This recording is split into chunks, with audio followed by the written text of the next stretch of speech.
Tapi barang diamati ku kaula melalui pengamatan ahli sufi, ngabersihan sampah zahir mah kecil, tetapi nu paling sulit adalah lamun di otak urang aya limbah jeung sampah. Sampah ieu mah babari di studinan di sapuanana, sampah zahir mah babari di pelna, sampah zahir mah babari di beuleumna. Instruksikeun ku lurah, instruksikeun ku camat, instruksikeun ku bupati, kecil.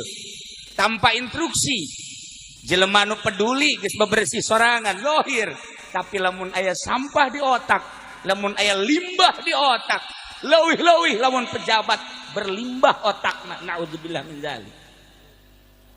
Cak pejabat biasa, pejabat mah aya sampahan, ieu kiai sampah mah lulu.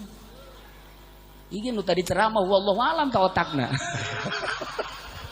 Maksudnya bersih apa aya sampahan. Tapi ayeuna mimik nama ya setengah lah. Yes. Micelan sampah nu aya di otak, micelan limbah nu aya di otak paling sulit. Ulah sima neule sorban, ulah sima neule udeng-udeng, ulah sima neule jubah. Sebab ku ari mah jelema berjubah ternyata preman. Udeng-udengna gede luar biasa, ban Vespa mah eleh. Tapi kadang-kadang menta-menta kan nyana ka bupati, menta-menta kan nyana ka pemerintah. Iya kan lu kitu ngaranna ngeres otakna, sampah malulu. Tak justru melalui acara Isra wal Mi'raj, yuk urang bersihan sampah zahir, sampah batin. Urang selaku ustad, urang selaku kiai, yuk urang babarengan bersihan sampah nu aya di otak urang. Urang jadi santri, yuk urang bersihan, urang jadi pejabat, yuk urang bersihan.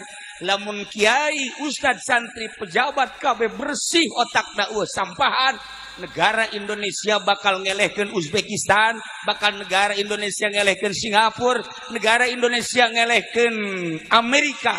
Indonesia mah kaya raya. Di palingan bae ge kuari kaya kene komo mun di palingan.